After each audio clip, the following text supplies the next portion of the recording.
Malam ibu bapak, oma opa dan adik-adik. Sebelum kita beristirahat pada malam hari ini, mari kita mengandalkan Tuhan melalui firman-Nya. Mari kita satu dalam doa. Kami boleh bersyukur atas segala penyertaan-Mu di sepanjang aktivitas kami di hari ini. Kami boleh berterima kasih karena Engkau sungguh terus selalu memberikan yang terbaik. Karena itu Tuhan, sebelum kami beristirahat pada malam hari ini, kami tetap terus selalu mau mengandalkan kuasa Roh Kudus-Mu agar boleh menguatkan kami untuk tetap terus selalu bersemangat di dalam berharap hanya kepadamu sajalah. Karena itu Tuhan, bersabdalah, karena Engkaulah sang firman yang hidup. Amin. Pembacaan kita di malam hari ini terambil dari Ulangan pasal 19 ayat 15 sampai yang ke-21, berkata demikian. Satu orang saksi saja tidak dapat menggugat seseorang mengenai perkara kesalahan apapun atau dosa apapun yang mungkin dilakukannya.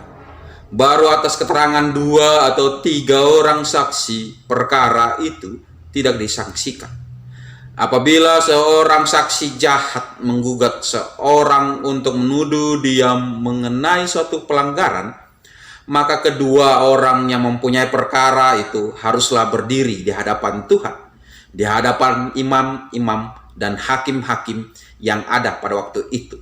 Maka hakim-hakim itu harus memeriksanya baik-baik, dan apabila ternyata bahwa saksi itu seorang saksi dusta, dan bahwa ia telah memberi tuduhan dusta terhadap saudaranya, maka kamu harus memperlakukannya sebagaimana ia bermaksud memperlakukan saudaranya. Demikianlah harus kau hapuskan yang jahat itu dari tengah-tengah.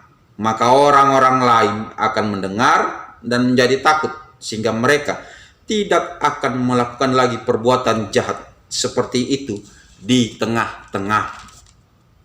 Janganlah engkau merasa sayang kepadanya, sebab berlaku nyawa ganti nyawa, mata ganti mata, gigi ganti gigi, tangan ganti tangan, kaki ganti kaki. Demikianlah pembacaan Alkitab kita. Haleluya. Di dalam pembacaan kita pada saat ini tentu tidak asing bagi kita. Mengapa? Karena di ayat 21 kita selalu mendengarnya bahwa mata ganti mata, gigi ganti gigi, dan sebagainya. Itu seakan-akan bahwa dalam kekristenan diajarkan tentang pembalasan dendam. Kalau kita memegang itu, maka sangat keliru. Mengapa? Karena dalam konteks pembacaan kita pada saat ini berbicara tentang situasi di dalam sebuah persidangan. Situasi dalam sebuah persidangan harus selalu memegang prinsip keadilan. Situasi dalam sebuah persidangan pun juga harus selalu menjunjung tinggi yang namanya kejujuran. Prinsip keadilan dan menjunjung tinggi kejujuran itu pun juga yang harus selalu kita terapkan di dalam hidup dan kehidupan kita. Itulah mengapa dalam pembacaan kita di malam hari ini mau mengajak kepada kita semua bahwa orang Kristen diingatkan untuk tidak tinggal diam di dalam zona nyaman mereka sendiri. Tidak hanya mengharapkan dan tidak hanya mau menginginkan untuk menikmati penyertaan dan pemeliharaan Tuhan, tetapi orang yang beriman kepada Tuhan diingatkan untuk tetap terus selalu berjuang di dalam melakukan hal-hal yang baik. Ingatlah, dalam memperjuangkan hidup, kita harus selalu memegang prinsip keadilan dan menjunjung tinggi kejujuran. Karena dengan selalu memegang prinsip keadilan dan menjunjung tinggi kejujuran, itu pasti akan bisa menguatkan kita dan menjadikan kita untuk tetap terus selalu bisa menunjukkan bahwa di dalam diri kita ini ada Tuhan Yesus Kristus yang berkuasa.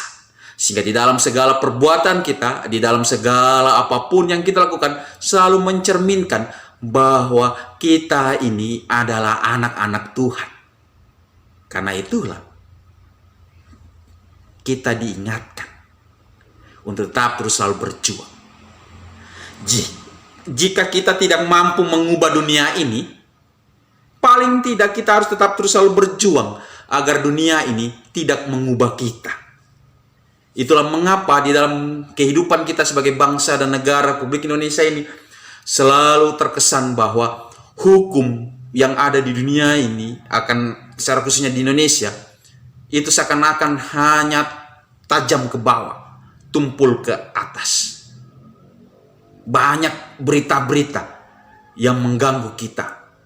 Karena itulah, sebagai orang-orang yang beriman, sebagai orang-orang yang mau mengatakan bahwa kita ini adalah pribadi yang selalu takut akan Tuhan, mari kita selalu memegang prinsip keadilan dan menjunjung tinggi kejujuran. Sebab dusta hanya membuat kita menjadi orang lain.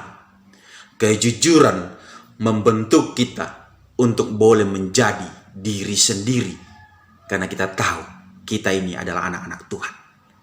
Mari kita memegang prinsip keadilan dan menjunjung tinggi kejujuran. Tuhan selalu menyertai kita. Amin. Mari kita satu dalam doa. Kami boleh bersyukur Tuhan atas segala kasih setiamu. Karena Engkaulah Allah yang sudah mengajarkan kami untuk tetap terus selalu takut akan Engkau. Ajarlah kami supaya kami tetap terus selalu boleh menjalani kehidupan ini dengan selalu memegang prinsip keadilan dan menjunjung tinggi kejujuran. Agar kami boleh menjadi orang tua yang bijaksana. Agar kami boleh menjadi anak yang selalu boleh membanggakan orang tua kami. Sehingga kami boleh menjadi keluarga Kristen yang selalu memancarkan nilai-nilai Shalom dimanapun kami berada. Karena itu Tuhan Yesus, tolonglah kami, kuatkanlah kami. Di dalam kami untuk boleh bersyukur atas segala aktivitas kami di hari ini, ajarlah kami untuk tetap terus selalu berserah hanya kepadamu dan mengandalkan Engkau. Karena Engkaulah Allah yang selalu mau menguatkan kami. Karena kami yakin dan percaya bahwa di dalam hidup yang Engkau anugerahkan pada kami ini, Tuhan tidak pernah memenjaratai kami. Engkau tidak pernah mengajarkan kami cara berperang. Namun Engkau ya Tuhan selalu menginginkan supaya kami selalu boleh mengandalkan Engkau.